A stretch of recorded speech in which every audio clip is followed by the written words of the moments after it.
네, 오늘 말씀은 정신을 차리고 깨어 있으라 하는 제목으로 전하도록 하겠습니다. 성경은 왜 우리에게 깨어 있으라, 정신을 차리라 이런 말들을 여러분 자주 하고 있는 걸까요? 우리가 매일매일을 여러분 정신을 차리지 못하고 그렇게 살아가고 있기 때문일까요? 아니면은 이 세상이 우리가 정신을 바로 하지 않으면은 정말 살아갈 수 없는 그런 혼탁한 세상이기 때문일까요? 물론 우리가 깨어 있어야 하는 그 이유가 흔히들 눈 뜨고도 코를 베갈 세상이다 이렇게 말들을 하지만 이미 마지막 때가 시작이 되었고 주님께서 다시 오실 그날이 가까이 왔기 때문입니다. 여러분은 지금 이 마지막 때라고 하는 것, 예수님께서 곧 오실 것이다 라고 하는 것을 여러분 동의하십니까?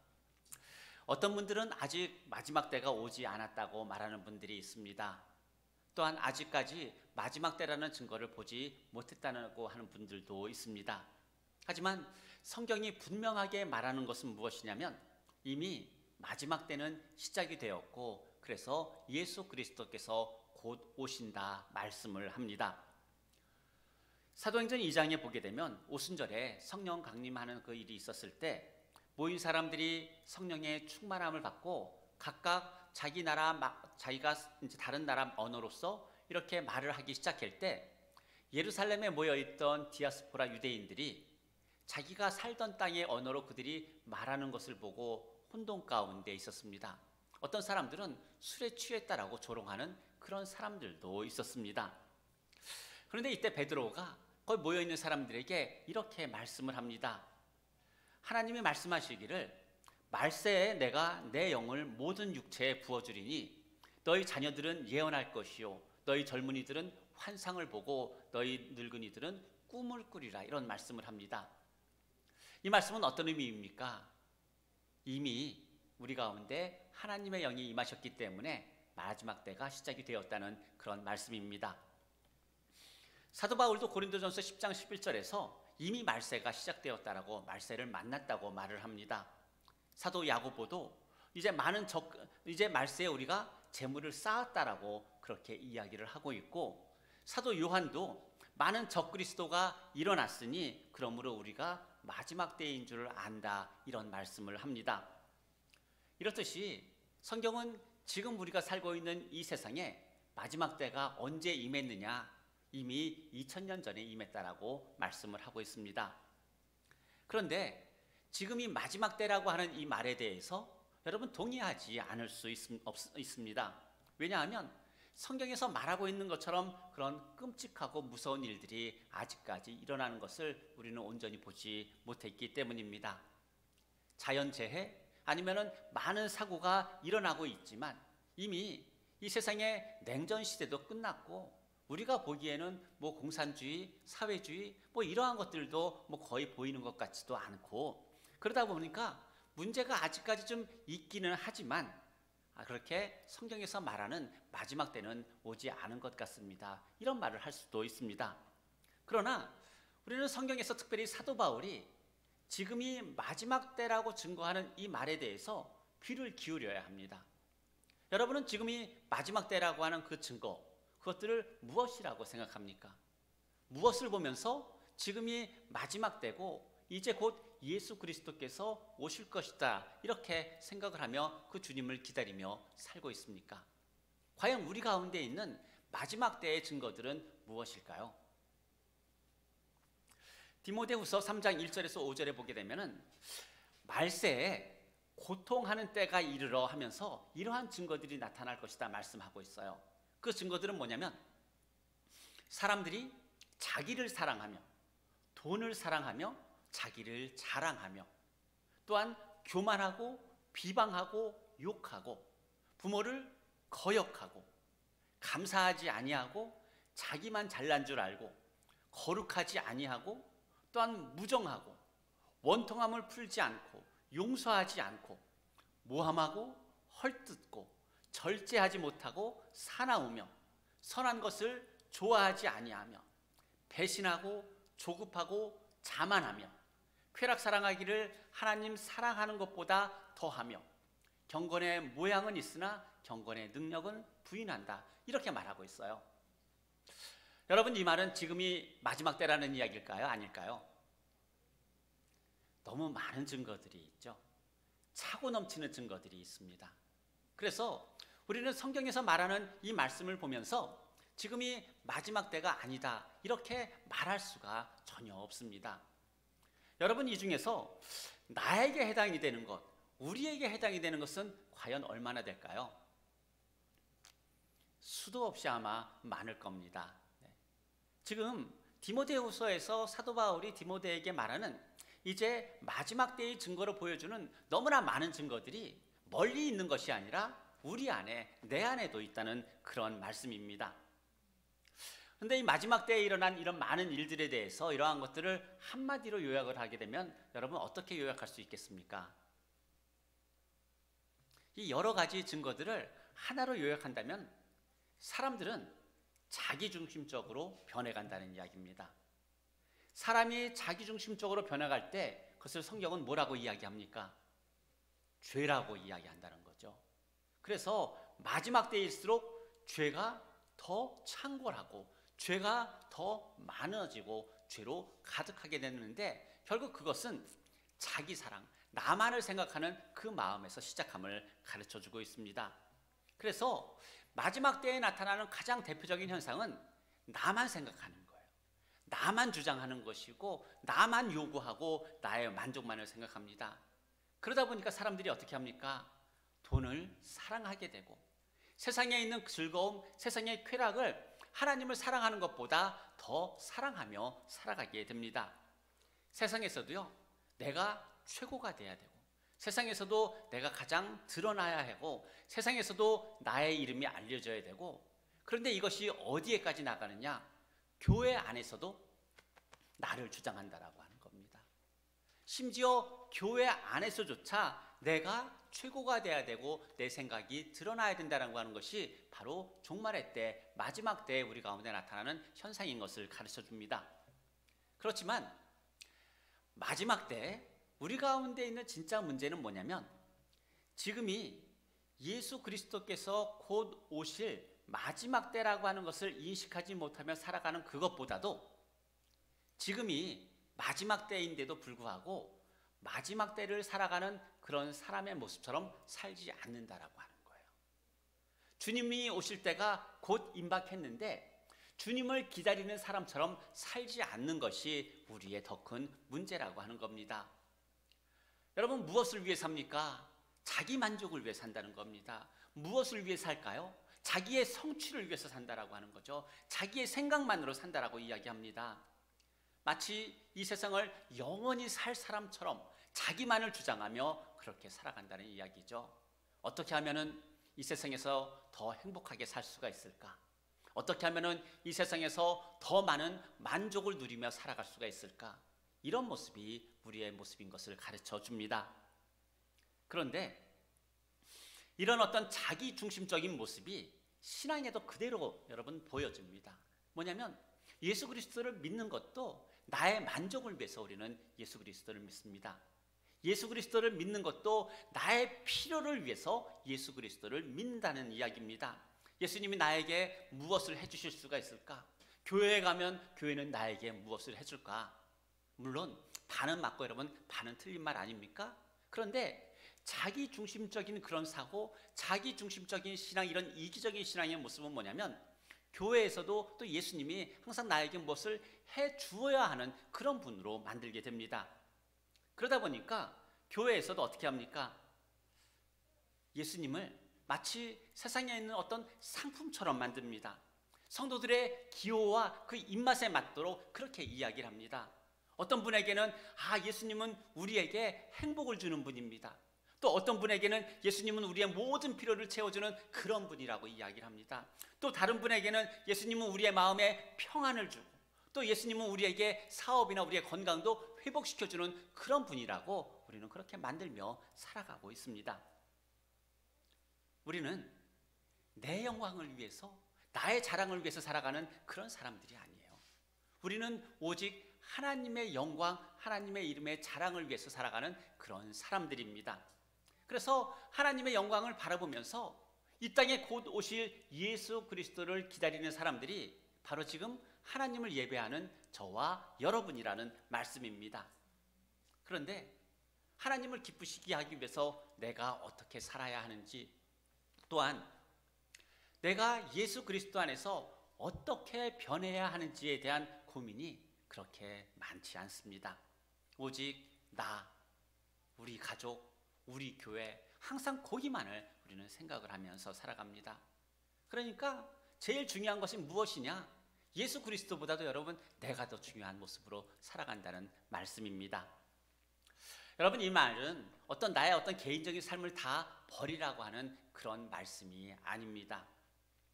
오늘 말씀에 보게 되면 5장 1절에서 그렇게 말씀합니다. 형제들아, 때와 시기에 관하여는 너희에게 쓸 것이 없다라고 말하지 않습니까? 그런데 왜 쓸 것이 없다라고 말하냐면 2절에서 주의 날이 밤에 도둑같이 이를 줄을 너희 자신이, 우리가 자세하게 알기 때문이라고 하는 거예요. 그러니까 주님의 다시 오심에 대해서는 이 사도 바울도 더 이상 쓸 말이 없다는 그런 이야기입니다. 우리에게도 마찬가지입니다.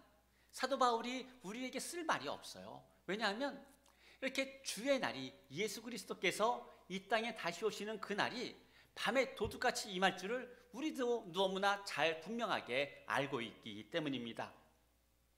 그래서 예수님께서 오늘 오실지, 내일 오실지, 1년 후에 오실지, 언제 오실지는 우리에게는 그런 모든 것들이 중요하지 않아요. 그런데 여러분, 믿지 않는 사람들 여러분 어떻게 삽니까? 예수 그리스도께서 곧 오신다라고 하는 그런 생각이 전혀 없습니다.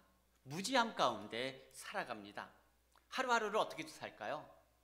오늘 성경 말씀에 보게 되면 그렇게 말하지 않습니까? 하루하루를 좋다 됐다 하면서 여러분 그렇게 살아간다는 그 이야기입니다.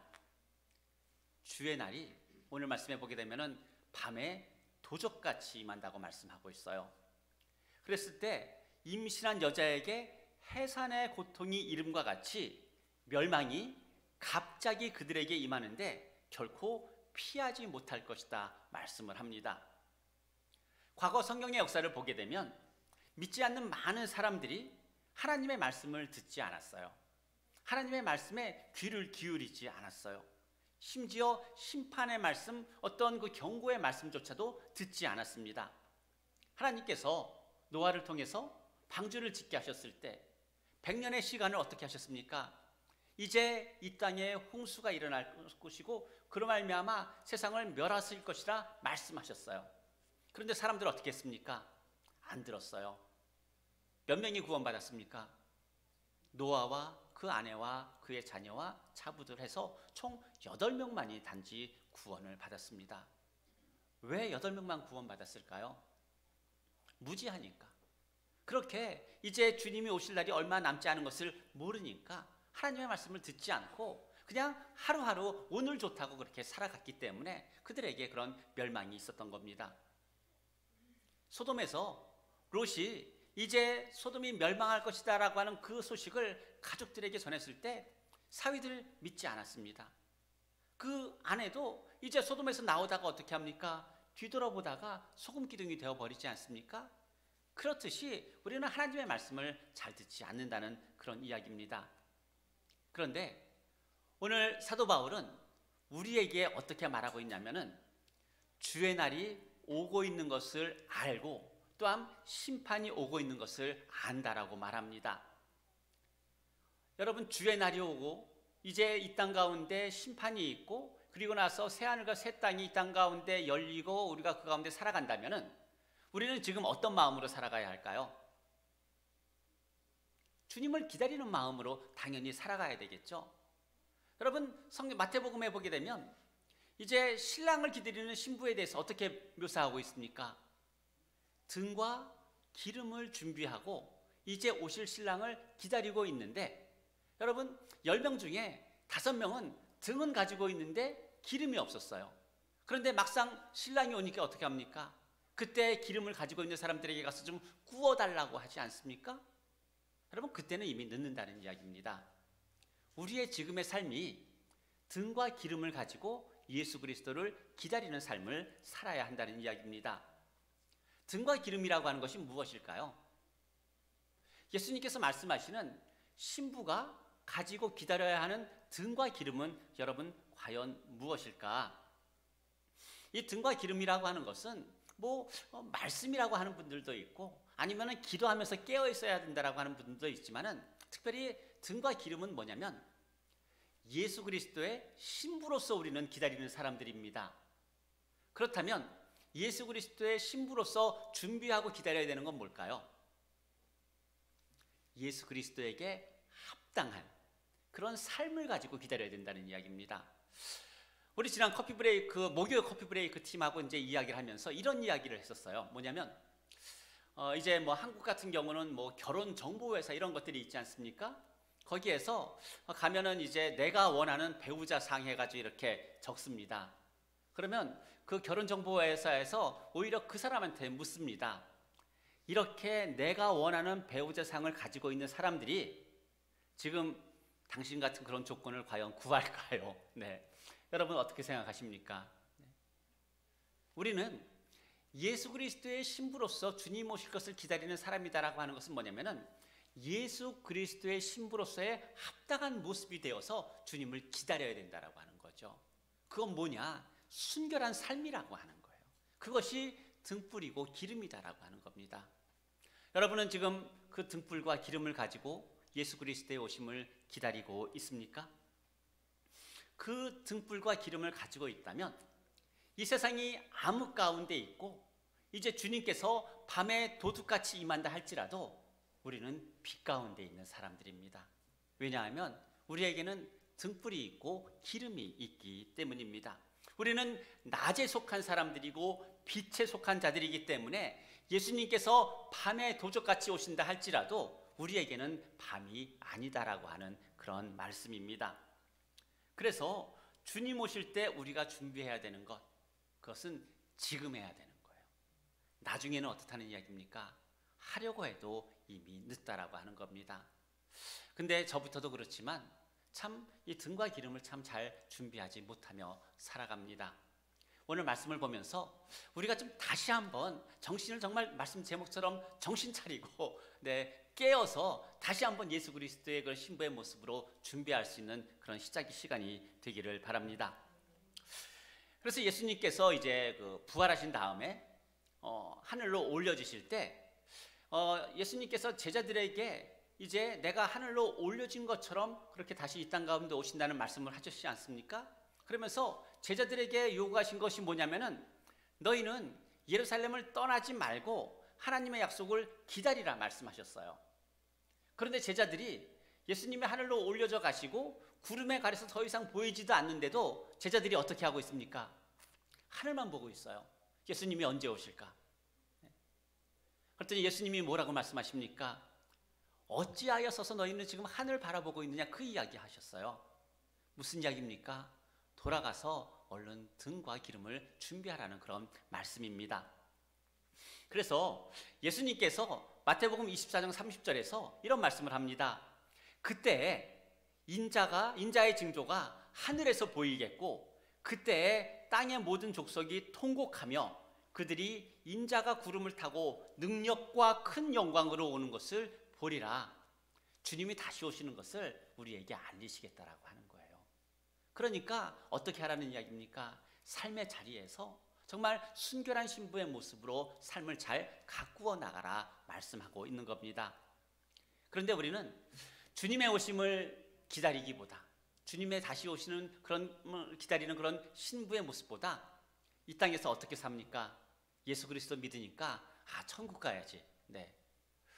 여러분 성도가 천국 가는 삶을 사는 것이 맞을까요? 아니면은 예수 그리스도를 기다리는 삶이 맞을까요? 둘 다 맞죠? 네, 둘 다 맞습니다. 네. 그런데 천국은 우리는 지금 갈 수 있을까요? 없을까요? 천국은 갈 수 있어요. 천국은요, 예수 그리스도를 믿으면 누구나 갑니다. 그래서 그게 복음입니다. 천국은 우리가 다른 게 할 필요가 없어요. 우리가 할 건 뭐냐? 천국 가니까, 그러니까 예수 그리스도의 신부로서 그 삶을 이 땅에서 준비해야 한다라고 하는 겁니다. 근데 우리는 이 땅에서 이 땅에 오실 예수 그리스도를 나의 신랑으로 맞이할 그런 준비를 하기보다 천국 갈 준비를 하는 거예요. 짐 정리하고, 죄송합니다. 네, 뭐 이사도 하고 뭐 여러 가지 이제 천국 갈 준비를 하는데, 그것이 우선이 아니라 우리는 그렇게 살지 않아도 우리는 천국 갑니다. 그러니까 이 땅에서 예수 그리스도의 신부의 모습으로 합당한 삶을 살기 위해서 지금부터 우리는 잘 살아야 한다는 그런 말씀입니다. 오늘 5절 말씀에 보게 되면, 그래서 우리는 다 빛의 아들이고 빛의 낮의 아들입니다. 이 세상이 어둠 가운데 있다 할지라도 우리는 빛의 아들이고 빛의 자녀라고 하는 말씀입니다. 그래서 로마서 13장 12절 13절에서 이렇게 말씀합니다. 밤이 깊고 낮이 가까웠으니 그러므로 우리가 어둠의 일을 벗고 빛의 갑옷을 입자 말씀합니다. 낮에와 같이 단정히 행하고 방탕하거나 술 취하지 말며 음란하거나 호색하지 말며 다투거나 시기하지 말라고 말씀하고 있는 겁니다. 무슨 이야기입니까? 마지막 때 보이는 그런 어떤 증거들과 같은 그런 삶을 살지 말라는 말씀입니다. 그러면 우리 주님을 어떻게 기다려야 될까요? 6절에 보게 되면 이제 이 밤에 속한 사람들처럼 잠을 자지 말라고 이야기합니다. 어떻게요? 오직 깨어 정신을 차리라고 말씀합니다. 또 8절에서도 똑같이 정신을 차리라 말씀을 합니다. 믿음과 사랑의 호심경을 붙이고 정신을 차리는데 믿음과 사랑이라고 하는 두 축을 붙잡고 삶에서 살아가면서 구원에 대한 소망을 갖고 그렇게 살아가라고 말씀하는 겁니다. 그래서 이 주님이 다시 오시는 주님을 기다리는 그런 사람들의 삶은 뭐냐면, 어떠한 일이 있어도 마음이 집착하고 어떠한 일이 있어도 여러분 이렇게 마음이 요동하지 않습니다. 그렇다고 해서 현재의 삶에 안주하지도 않아요. 좌절하지도 않습니다. 좋은 소식이 들리지 않는다 할지라도 낙심하지 않고 삶에 어려운 일이 있다 할지라도 포기하지를 않습니다. 그러나 믿지 않는 사람들은 술에 취한 사람과 같아서 어떻게 합니까? 거짓 낙원과 거짓 평안 가운데 살면서 그것이 참된 것이다라고 믿고 살아간다는 이야기입니다. 하나님의 진노는 문 앞에 걸려 있는데 예수 그리스도께서 이 땅 가운데 다시 오시는 그날이 이제 곧 임박했는데, 영원한 생명의 문제, 심판의 문제에 대해서는 고민하지 않고 지금 사시는 사는 이 땅이 좋사오니 하면서 그렇게 살아간다는 말씀입니다. 오래전에 이런 말들이 유행했었죠, 여러분. 그 아침형 인간, 저녁형 인간. 네. 예수님을 기다리는 사람들은 어떤 형이 될까요? 아침형이 맞을까요? 저녁형이 맞을까요? 네, 아침형이 더 적합할 겁니다. 왜냐하면 아침형 인간의 어떤 성품을 가지고 있는 분들은 아침에 일어나서 여러분 찬물로 세수하지 않아도 정신이 번쩍 납니다. 아침에 눈 뜨는 순간 그렇다는 이야기예요. 네, 주님을 기다리는 우리의 모습이 그래야 된다는 이야기입니다.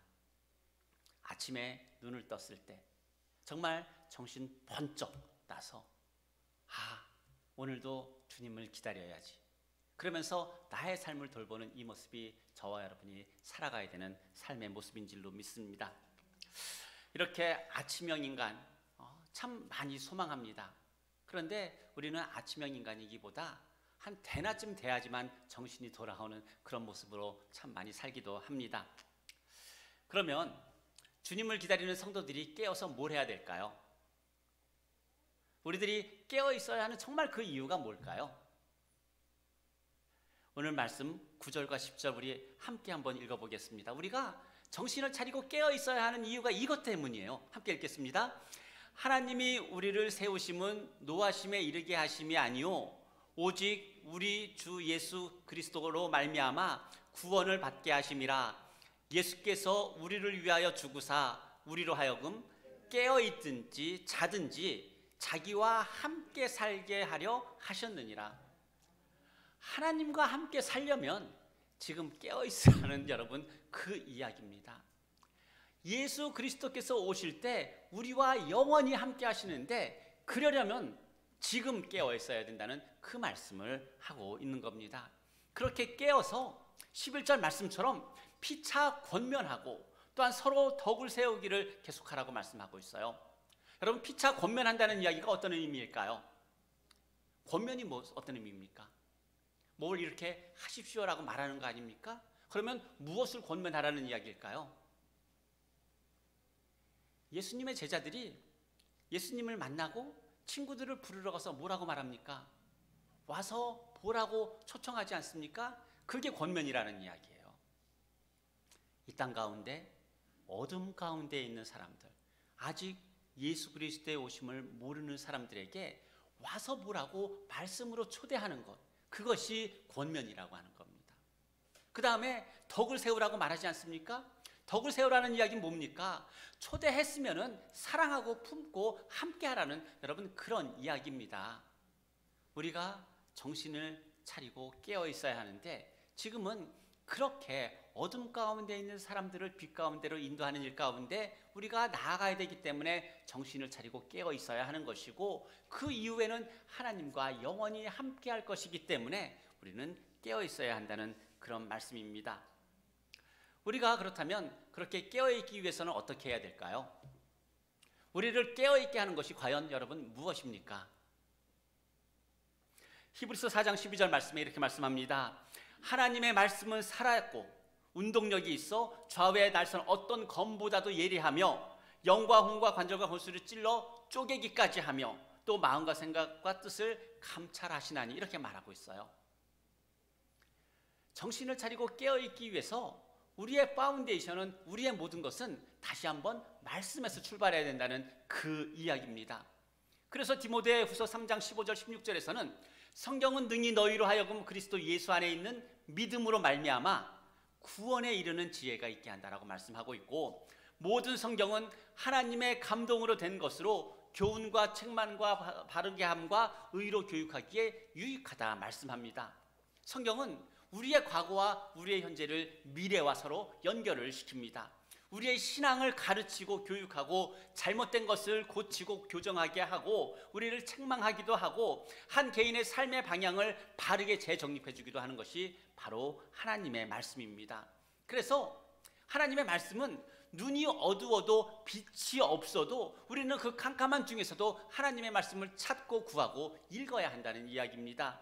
우리가 행복할 때든지 아니면 우리에게 행복이 잠시 떠나 있을 때라든지 아니면 우리가 육체적으로 건강하든 건강하지 않든 간에 우리가 신앙으로 더욱더 믿음 가운데 있든 아니면 마음 가운데 잠시 의심하는 마음이 있든 간에 항상 하나님의 말씀을 멀리해서는 안 된다는 이야기입니다.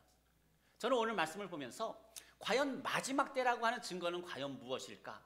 성경에는 여러 가지 마지막 때에 대한 증거들을 보여주고 있는데 마지막 때의 증거가 무엇일까를 묵상을 해봤습니다. 여러분, 마지막 때의 진짜 증거는 무엇일까요? 하나님의 자녀가 하나님의 말씀을 멀리하는 것, 그게 정말 마지막 때의 증거라고 하는 겁니다.